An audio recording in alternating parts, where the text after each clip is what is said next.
Hello friends, welcome to the channel electrical and automation. दोस्तों, आज मैं आपके लिए एक और बेहतरीन वीडियो लेके आ गया हूँ।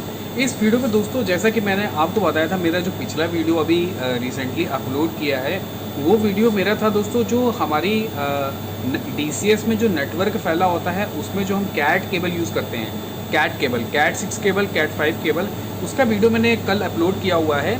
अगर आपने वो वीडियो नहीं देखा है तो प्लीज़ उस वीडियो को देखिए जाके, क्योंकि आज हम जिन स्विचेस की बात करने वाले हैं वो उन्हीं कैट केबल्स में यूज़ होते हैं। तो दोस्तों, मैं उसका लिंक जो है डिस्क्रिप्शन में दे दूँगा, आप उसको जरूर देख लीजिएगा। इसके अलावा आज हम बात करने वाले स्विचेस की, जैसा कि इसका नाम है, आज हम स्विच की बात करने वाले, गीगाबाइट स्विच की बात करने वाले हैं। यहाँ पे कई तरीके के स्विचेस के बारे में बात है। एक है गीगाबाइट स्विच की, एक दोस्तों PoE स्विच की, और एक डेस्कटॉप स्विच की। ये 3 स्विच ऐसे हैं दोस्तों, बहुत ही कॉमन है, ये आपने हर जगह देखे होंगे और या फिर सुने होंगे, नहीं देखेंगे तो सुने ज़रूर होंगे। और दूसरा एक बात बता दूं मैं आपको, वैसे तो स्विचेस जो होते हैं वो ब्रॉडली 2 कैटेगरी में डिवाइड किए जाते हैं, मैनेज्ड और अनमैनेज्ड। हमारा दोस्तों प्लांट में जो नेटवर्क चलता है, जो हमारे ऑपरेटिंग स्टेशन हो गया, इंजीनियरिंग स्टेशन हो गया, सर्वर्स हो गए या IM सर्वर्स हो गए, ये जितने भी सर्वर्स होते हैं, जो ऑपरेटिंग स्टेशन होते हैं, ये सारे जो है ये लैन केबल के थ्रू, ये लैन केबल सारी एक स्विच में आती हैं। उस स्विच से आपस में जो है डाटा ट्रांसफ़र हो रहा होता है, सर्वर के पास पहुंच रहा होता है, सर्वर से आ रहा होता है, ऑपरेटर से फील्ड पे जा रहा होता है, फील्ड से कंट्रोलर पे आ रहा होता है। ये सारा जो पूरा डाटा ट्रांसफ़र होता है दोस्तों, वो होता है स्विचेस की हेल्प से। तो इन सब स्विचेस में जो हम यूज़ करने वाले ये अनमैनेज्ड, क्योंकि हमें यहाँ पे नेटवर्क हमारा बहुत छोटा होता है, हमें यहाँ पे कॉन्फ़िगर करने की ज़रूरत नहीं, हमें उतनी सिक्योरिटी की ज़रूरत नहीं, क्योंकि हमारा जो है वो आउटर वर्ल्ड से, यानी जो बाहर हमारी दुनिया है उससे अलग हमारा उसका कोई कनेक्शन नहीं होता। तो हमें इतनी ज़्यादा सेफ्टी की ज़रूरत नहीं होती है।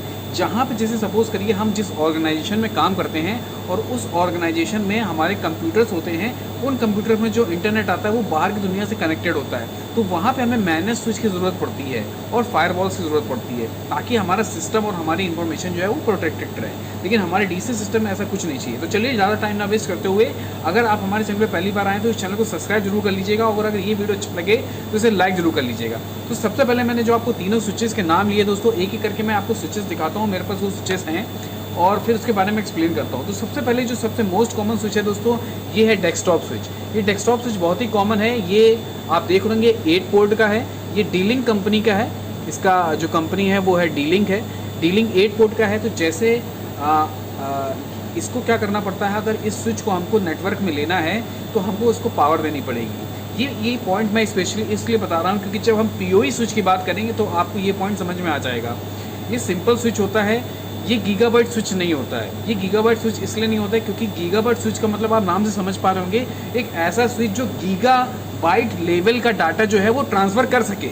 लेकिन ये जो स्विचेस होते हैं, इसमें आप गीगाबाइट से कम लेवल का, यानी सपोज़ करिए आपके पास इसमें 8 पोर्ट हैं, तो 8 पोर्ट में आपको 8 कंप्यूटर सेट करने हैं, और हर एक कंप्यूटर की स्पीड है वो MBPS में है, 1 MBPS है, या सपोज़ करिए 10 MBPS है, तो 10 × 80 करेंगे तो 80 MBPS आएगा। यानी गीगाबाइट, 1 गीगाबाइट में 1000 MBPS की बैंडविड्थ होती है।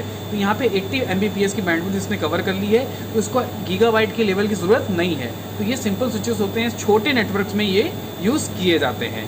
अब इसके बाद हम बात करते हैं दोस्तों गीगा स्विच की। तो ये हमारे पास गीगा स्विच है 24 पोर्ट का। आपको यहाँ पे दिख जाएगा, यहाँ पे गीगाबाइट स्विच लिखा रहता है।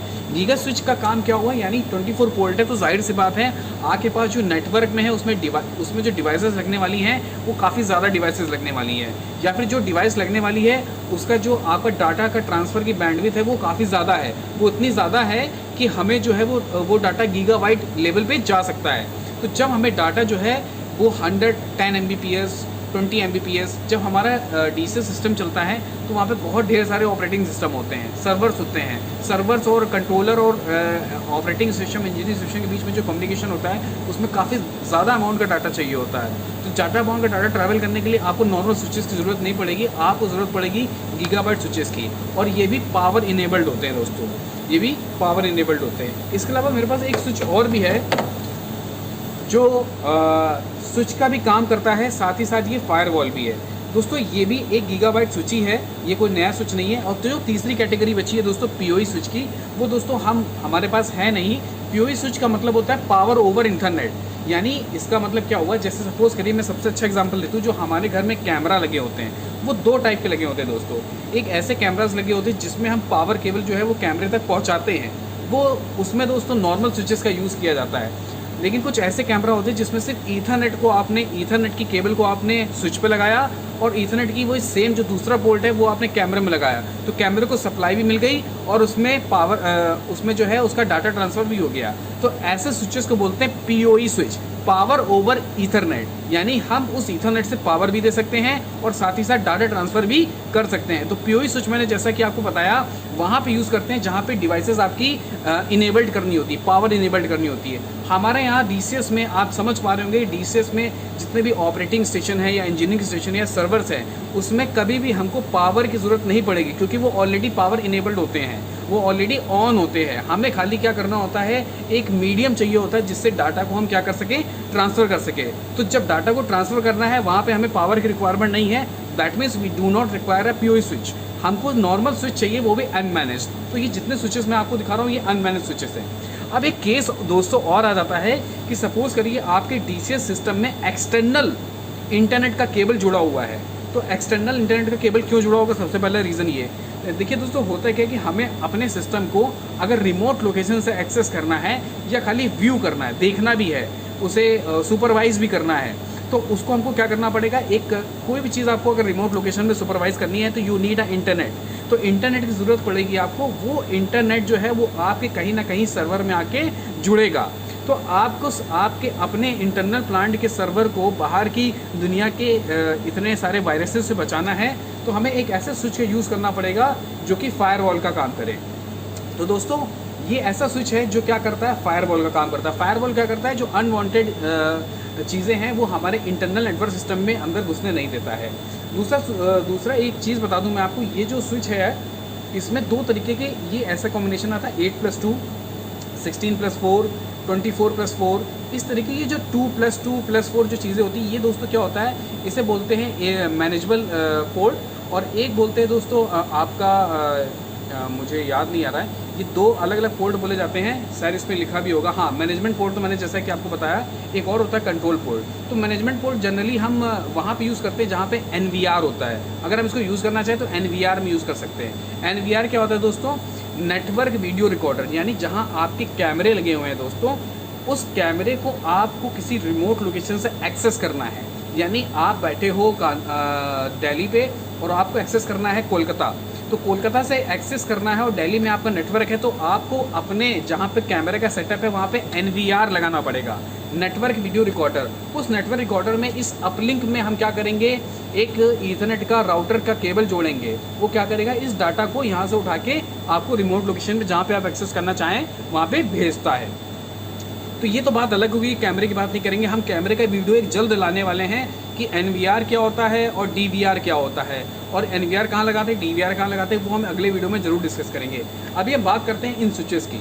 तो ये स्विचेस में दोस्तों खास बात मैंने ऑलरेडी बता दी। एक और ख़ास बात है, हमारे क्या होता है डीसीएस सिस्टम में, हमारा डाटा क्या होता है कि एक लोकेशन से दूसरी लोकेशन में जाता है, लेकिन कभी कभी क्या होता है वो डिस्टेंस जो होती है वो 100 मीटर से ज़्यादा होती है। दोस्तों जैसा कि कल मैंने आपको बताया था कि हमारी जो ईथरनेट की केबल हैं वो 100 मीटर के बियॉन्ड जो है वो डाटा लॉस करना स्टार्ट कर देती है।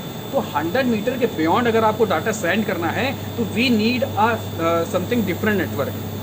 तो हम जो कॉमनली इंडस्ट्री में जो नेटवर्क रिकमेंडेड है एंड वी आर यूजिंग, वो है दोस्तों आपका ऑप्टिकल फाइबर केबल का नेटवर्क।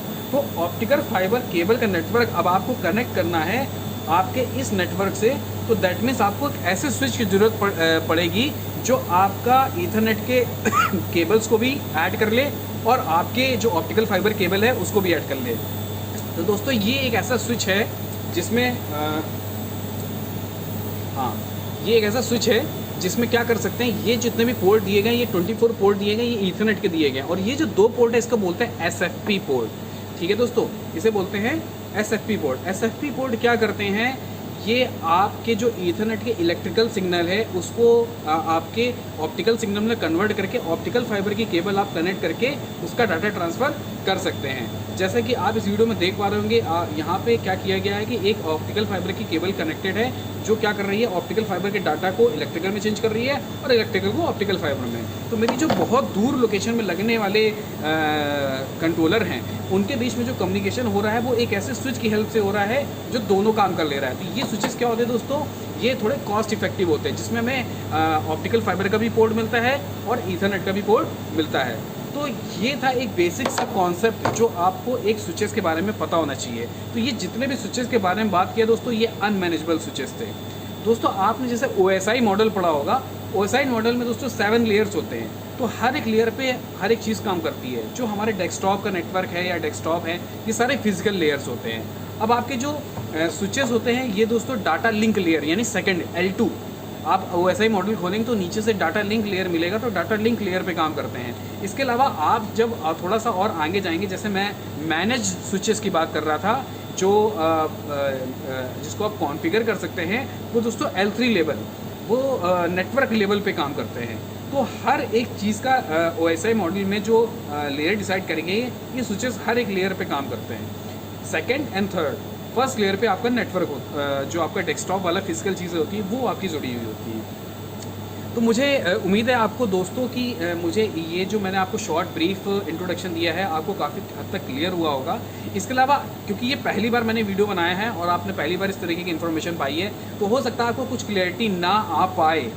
इन केस तो आप हमें कमेंट करके ज़रूर बताएं, मैं कमेंट में आपकी क्वेरी को सॉल्व करने की पूरी कोशिश करूंगा। इसके अलावा आप हमको ये भी बताइएगा कमेंट में कि आपको सर इस टॉपिक पे थोड़ा और डिटेल इस तरीके से वीडियो, या इस टॉपिक इस चीज़ को छोड़ दिया है, तो वो भी हमको बताइएगा, हम उस पर वीडियो ज़रूर बनाएंगे, ताकि आपका जो नेटवर्क वाला कॉन्सेप्ट है वो क्लियर हो जाए।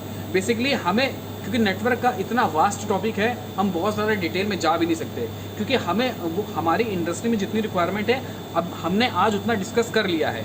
इसके अलावा इस इंडस्ट्री में यानी DCS यानी हमारी जो ऑटोमेशन है या इलेक्ट्रिकल इंडस्ट्री है, उसमें जो डाटा ट्रांसफ़र की बात करते हैं, इससे ज़्यादा काम नहीं होता है। अब बात रही जो कैमरे की, वो कैमरे का वीडियो मैं जल्द ही लेके आऊँगा, वो एक अलग टॉपिक है, उसके बारे में डिटेल में अलग से बताऊँगा। तो मुझे उम्मीद है दोस्तों आपको ये इन्फॉर्मेशन अच्छी लगी होगी। अगर ये इन्फॉर्मेशन अच्छी लगी तो अपने दोस्तों के साथ शेयर करना ना भूलिएगा, और अगर ये वीडियो अच्छा लगा तो उसको लाइक ज़रूर कर दीजिएगा, और हमारे चैनल को सब्सक्राइब करिएगा, ताकि आप हमारे लेटेस्ट वीडियो की नोटिफिकेशन आपके डेली बेसिस पे पाते रहें। और ये वीडियो देखने के लिए बहुत बहुत थैंक यू।